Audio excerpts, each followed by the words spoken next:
এই ভিডিওতে আমরা কর্ণ ম্যাট্রিক্স সম্পর্কে আলোচনা করব। তো আমাদের আরও একটি নতুন প্রকারের ম্যাট্রিক্স হলো কর্ণ ম্যাট্রিক্স, যেটি কিনা এই ভিডিওটির টপিক।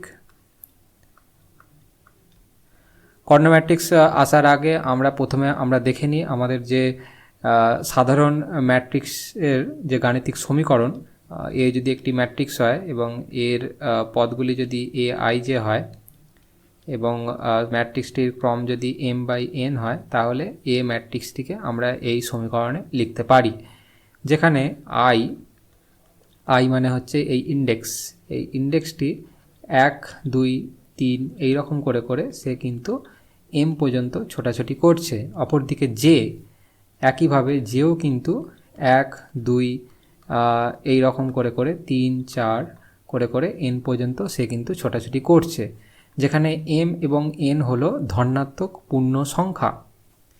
এই সমীকরণটি দেখে তুমি যদি বুঝতে না পারো আমি কি বলতে চাইছি, তাহলে তুমি এইটিকে তুমি দেখতে পারো।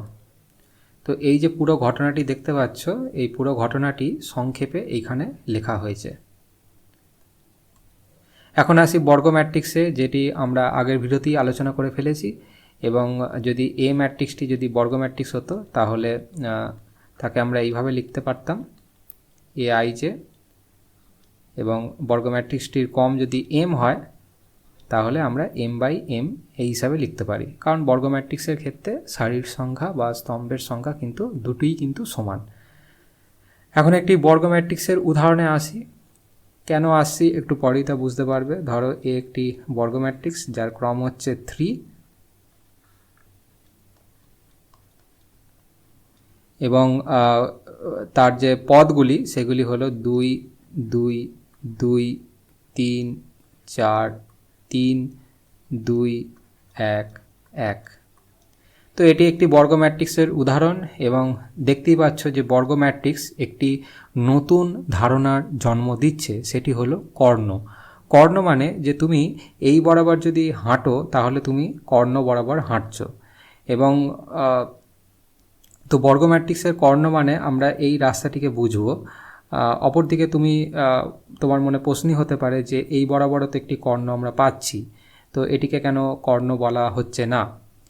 তার কারণ হচ্ছে যে ম্যাট্রিক্সের ক্ষেত্রে বর্গ ম্যাট্রিক্সে আমরা কর্ণ মানে এই রাস্তাটিকেই আমরা সংজ্ঞায়িত করেছি কর্ণ বলে সংজ্ঞায়িত করেছি। কেন? সংজ্ঞায়িত করার ফলে আমাদের ম্যাথামেটিক্স বা অঙ্ক করা সুবিধা হয়। তো এই কারণে আমরা বর্গ ম্যাট্রিক্সের ক্ষেত্রে কর্ণ এইভাবে আমরা সংজ্ঞায়িত করেছি।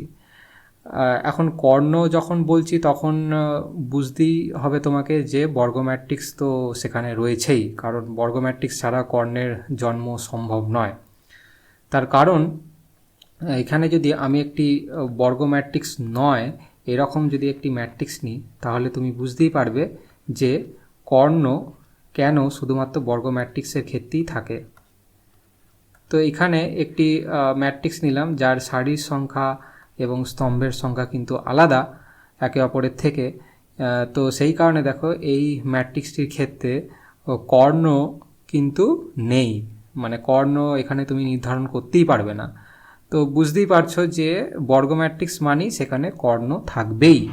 তো এই রাস্তা বরাবর তুমি যদি হাঁটো, প্রথমে তুমি পাবে কি A11কে, তারপরে তুমি পাবে A22কে, তারপরে তুমি পাবে A33কে।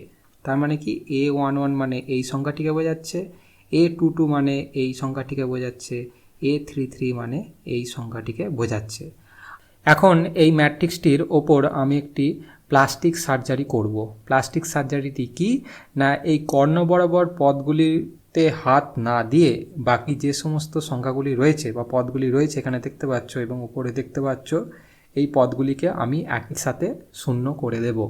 সেটি করার জন্য আমি এই ম্যাট্রিক্সটিরই একটি কপি আমি নেব। তো আমি কি বললাম? আমি বললাম যে এই যে কর্ণ বরাবর যে পদগুলি দেখতে পাচ্ছ, এই পদগুলিতে হাত না দিয়ে বাকি যে সংখ্যাগুলি উপরে বা নিচে রয়েছে সেই সংখ্যাগুলিকে আমি একই সাথে শূন্য করে দেবো।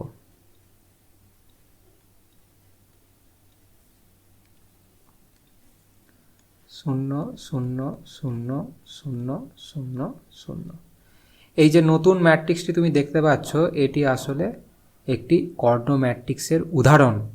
এই ধরনের ম্যাট্রিক্সকেই কিন্তু কর্ণ ম্যাট্রিক্স বলা হয়। তার মানে কর্ণ ম্যাট্রিক্স কি, যে ম্যাট্রিক্সের আমি আলাদা করে বর্গ ম্যাট্রিক্স আর বলছি না, কারণ বুঝতেই পারছো যে কর্ণ ম্যাট্রিক্স মানেই বর্গ ম্যাট্রিক্স। তো যে ম্যাট্রিক্সের কর্ণ বরাবর পদগুলি বাদ দিয়ে বাকি সমস্ত পদগুলি যদি একই সাথে শূন্য হয়ে যায়, তাহলে সেই সমস্ত ম্যাট্রিক্সকে বলা হয় কর্ণ ম্যাট্রিক্স। এখানে এটি একটি কর্ণ ম্যাট্রিক্স যার ক্রম হচ্ছে 3। আমি আরও একটি উদাহরণ নিয়ে নিই কর্ণ ম্যাট্রিক্সের। ধরো বি একটি কর্ণ ম্যাট্রিক্স এবং যার ক্রম হচ্ছে 2, এবং এটি একটি উদাহরণ। এইভাবে তুমি 4 ক্রমেরও কর্ণ ম্যাট্রিক্স একটি গঠন করতে পারো। এখন তোমার মনে প্রশ্ন হতে পারে যে যদি এই কর্ণ বরাবর পদগুলি যদি শূন্য হতো, যে কোনো 2টি বা 1টি বা 3টি যদি শূন্য হতো, তাহলে কি সেটি কর্ণ ম্যাট্রিক্স বলা চলে? হ্যাঁ, কর্ণ ম্যাট্রিক্স তাকেও বলা চলে। তার কারণ হচ্ছে যে আমাদের যদি সংজ্ঞাতে আমরা যদি দেখি কর্ণ ম্যাট্রিক্সের, যে আমাদের শুধুমাত্র এই কর্ণ বাদে যে পদগুলি রয়েছে সেই পদগুলিকে শুধু দেখতে হবে, সেইগুলি যদি শূন্য হয় কি না সেটা আমাদের লক্ষ্য রাখতে হবে। কর্ণ বরাবর পদগুলি শূন্য কি শূন্য নয় সেটি নিয়ে আমাদের মাথা ব্যথার কোনো কারণ নেই। তাহলে এটিও কিন্তু একটি কর্ণ ম্যাট্রিক্সের উদাহরণ। এখন এখানে একটি খুব গুরুত্বপূর্ণ কথা বলে দিই যে সব কর্ণ ম্যাট্রিক্সই কিন্তু বর্গ ম্যাট্রিক্স। এখানে দেখতে পাচ্ছ এটি একটি কর্ণ ম্যাট্রিক্স, কিন্তু একই সাথে এটিও কিন্তু একটি বর্গ ম্যাট্রিক্স। আবার সব বর্গ ম্যাট্রিক্স কিন্তু কর্ণ ম্যাট্রিক্স নয়। এটি একটি বর্গ ম্যাট্রিক্স কিন্তু এটি কর্ণ ম্যাট্রিক্স নয়। তাহলে এই কথাটি মাথায় ভালো করে ঢুকিয়ে নাও যে সব কর্ণ ম্যাট্রিক্সই কিন্তু বর্গ ম্যাট্রিক্স, কিন্তু সব বর্গ ম্যাট্রিক্স কিন্তু কর্ণ ম্যাট্রিক্স নয়। তুমি আরও উচ্চ ক্রমের ম্যাট্রিক্সেও তুমি যেতে পারো, কর্ণ ম্যাট্রিক্সের ক্ষেত্রে বলছি। তো সেখানে তুমি দেখতে পাবে যে শূন্যের সংখ্যা, এখানে যেমন 6টি শূন্য রয়েছে, এখানে যদি এটিও নিয়ে নিই 7টি হয়ে গেল। এখানে যেমন 2টি শূন্য রয়েছে। তো কর্ণ ম্যাট্রিক্সের ক্ষেত্রে তুমি দেখতে পাবে যে শূন্যের সংখ্যা বেশি সবসময়। এটি তার একটা পরিচিতি বলতে পারো। তো আমরা এখন আসি যে কর্ণ ম্যাট্রিক্সের সাধারণ গাণিতিক সমীকরণে। সাধারণ গাণিতিক সমীকরণ মানে আমি এই বর্গ ম্যাট্রিক্সটিকেই একটু পরিবর্তন করে লিখব। সেটি হলো এই রকম, যদি এ এখন কর্ণ ম্যাট্রিক্স হয় তাহলে সেটির গাণিতিক সমীকরণ হবে A I I M by M. কর্ণ ম্যাট্রিক্সটির ক্রম যদি এম হয়। এ আই আই কেন লিখলাম, আই যে কেন নয়? তার কারণ হচ্ছে যে আমি যদি এই উদাহরণটি নিই, মানে এটি কি বোঝাচ্ছে সেটি আমি যদি লিখি, এখান থেকে তুমি বুঝতে পারছো যে এটি একটি কর্ণ ম্যাট্রিক্সের সাধারণ গাণিতিক প্রকাশ, তাই তো? তো এখানে দেখতে পাচ্ছ যে যখন A11 A22 A33 এবং এম এই পদগুলি আমাদের আলোচনার বিষয়, এইগুলি শূন্য হতেও পারে নাও পারে। তো এই কারণে আমি এখানে এটি লিখেছি।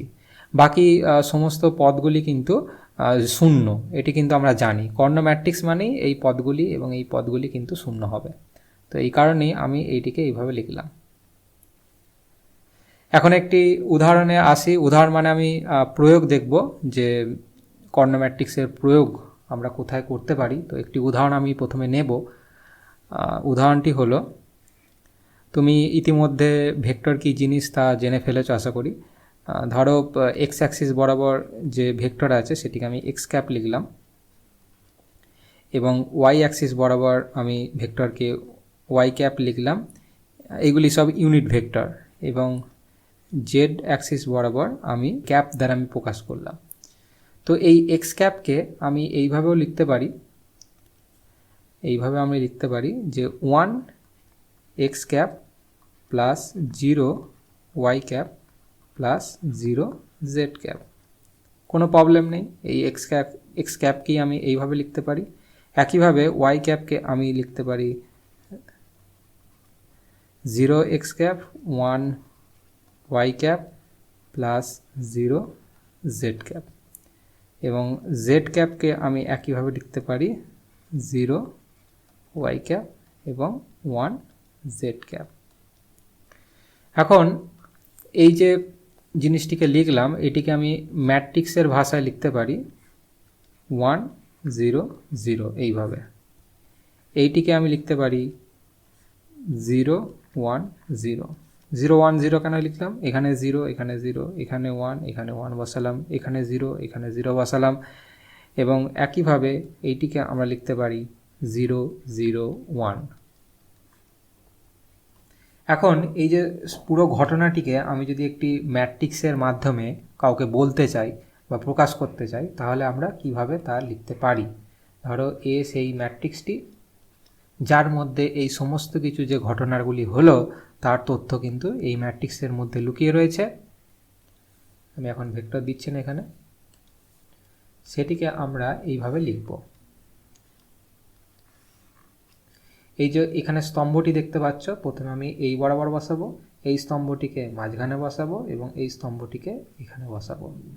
তো আমাদের 1 0 0, এই স্তম্ভটিকে যদি এখানে বসাই 1 0, এবং এইটিকে যদি বসাই 0 0 1, তাহলে বুঝতেই পারছো যে এ একটি ম্যাট্রিক্স পেলাম যার ক্রম হচ্ছে 3, এবং একই সাথে এটি একটি কর্ণ ম্যাট্রিক্সের উদাহরণ হয়ে গেল।